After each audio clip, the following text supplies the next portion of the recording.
Fíjense ahora estos ejemplos que son en esos mismos trabajos cómo hablan las docentes aborígenes de los chicos. Fíjense la diferencia total de descripción.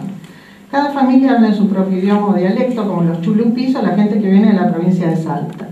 En el aula y el recreo los alumnos hablan wichí castellano. En el comercio los trámites se usan solo en español. La lengua materna de los chicos es el wichí. O sea, es una descripción en la que en ningún momento apareció no sabe, no tiene, carece de.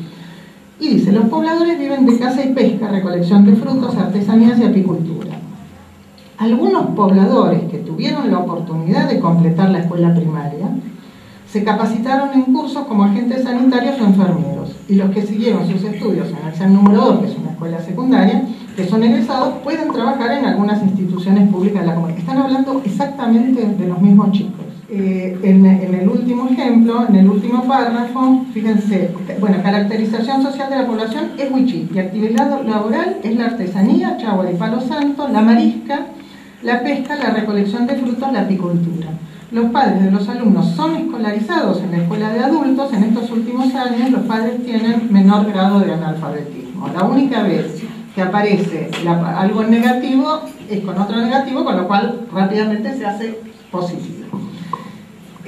Esto respecto de los mismos docentes. Veamos ahora, estos ejemplos fueron tomados en el año 2000. Tanto La Nación como Clarín sacaron una serie de artículos sobre los pueblos indígenas de la Argentina.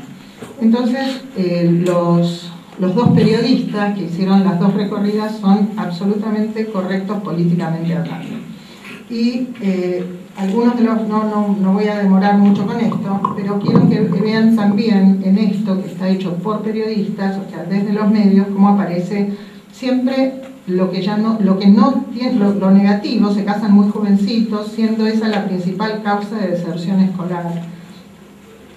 Después, la siguiente dice, habla de que ponen un gran esfuerzo en la capacitación, pero igual eso no va a dar resultado.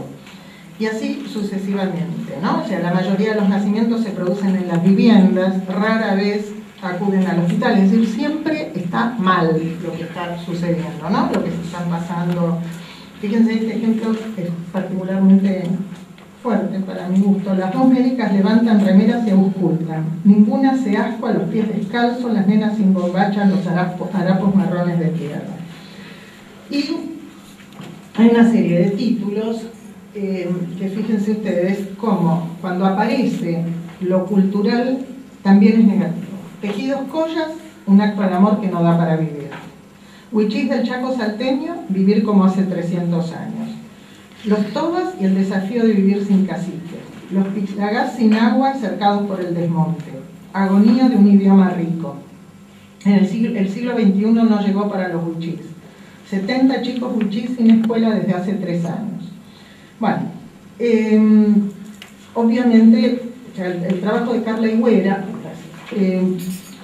es muy interesante porque ella desde el análisis crítico del discurso va analizando toda esta manera de presentar a la población, y además de esta importante reflexión sobre cómo describir al otro siempre desde lo negativo, también obviamente se ve claramente la posición de superioridad en la que termina ubicado quien en realidad es el que está hablando.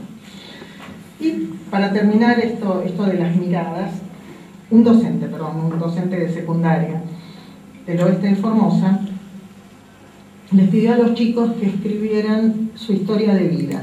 O sea, eran chicos que estaban empezando un polimodal, pero como tenían ya más de 18 o 20 años más o menos. Entonces, lo que yo quiero que vean ustedes acá es el tema del trabajo. A mí me resulta muy impresionante ver siempre en esa zona la idea de que las personas no tienen trabajo y los docentes insisten con el tema de los planes. Bueno, entonces fíjense, dice el chico, nos trasladamos a los otros lugares donde había muchos animales del monte para cazar. De algunos se come la carne y otros son para vender o cambiar por mercadería. Cuando llegaba la época de la maduración de las distintas frutas del monte, algarrobo, mistol y chañar, las mujeres juntaban diferentes frutas. Después se secaban y se guardaban en troja en un depósito de frutas hecho de ramas y yuyos y techo de tierra. Otro chico dice, después de todo esto también aprendí a hacer redes para la pesca, arcos y flechas también. También hacíamos muchas cosas, como ser campear, recoger frutas, hacer trojas, e inclusive andábamos siempre al monte en busca de lagartijas todos los días. Yo ya tenía, dice, mucha responsabilidad. Entonces dice, durante todos estos tiempos, como ya les dije, mi padre no tenía trabajo. Fíjense, todo lo anterior no es trabajo. Mi padre no tenía trabajo, pero sí tenía trabajo que realizar. Como por ejemplo, él sabía trabajar en obrajes, en la carpintería, zapatería, todo eso hacía para obtener el alimento necesario para la familia. Entonces fíjense cómo de repente aparece la idea del trabajo y entonces todo lo que es el permanente quehacer cotidiano para la vida cotidiana queda totalmente descalificado. Entonces fíjense, en esa época, dice el chico, no había trabajo. Y acá aparece ya, deja de ser esa cosa bien explicada de en qué consiste el trabajo de la recolección, de la caza, de la pesca, y dice, en esa época no había trabajo, se rebuscaban en el monte, o sea, el trabajo en el monte pasa a ser un rebusque. Y es la mirada de afuera, ¿no? Cazaban animales con sus perros, nadie tenía armas de fuego. Entonces, bueno, fíjense, de nuevo, hace 20 años vivíamos en un lugar llamado Carmen Viejo, cerca del río propio. La gente no tenía trabajo. El único modo de vida era pesca, marisca, recolección de frutas y miel. Dice, me dediqué a trabajar postes para vender, a hacer changas, sabía trabajar potrero para la gente criolla que tenía vacas. Cuando no tenía trabajo, me dediqué a cazar, buscar miel, a pescar a pie hasta el bañado del río Pilcomayo, de aquí a Quebracho, aproximadamente 10 kilómetros. Cuando no tenía trabajo, hacía todo esto. Y dice, de nuevo, escuchaba que la gente tenía sufrimiento, no tenía trabajo, totalmente desocupados, etc. Bueno, y el ejemplo que más me gusta es el que fíjense, está clarísimo, ¿no? Dice, a la edad de 7 años iba a cazar pájaros al monte. Y cuando regresaba a mi casa, apenas llegaba, arreglaba mi onda. Después iba al río y encontraba a mis amigos y empezaba a jugar y a divertirme. O sea, está trabajando, contribuyendo para la subsistencia familiar, y la mirada que llevamos en general desde afuera dice además que el trabajo infantil está mal. Y que si esto se considera trabajo, el chico no tiene que trabajar porque es chico y solamente tiene que jugar y ese tipo de cosas. Bueno, gracias. En realidad lo digo simplemente explicando. En realidad yo trabajo con temas de lenguas, con temas lingüísticos, y también en torno a la cuestión de lenguas hay un tema también con la mirada y con la idea de que en la medida en que el hablante no es absoluta y completamente competente en español, en realidad no habla español. Y el otro problema es la desatención del bilingüismo. Pero esto, bueno, supongo que lo charlaremos en otro momento. Disculpa por eso.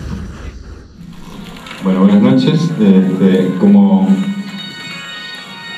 Como ya se dijo, soy pastor y por lo tanto, teniendo en cuenta que estamos en este lugar, tendría que decir que represento la pata religiosa de estas jornadas.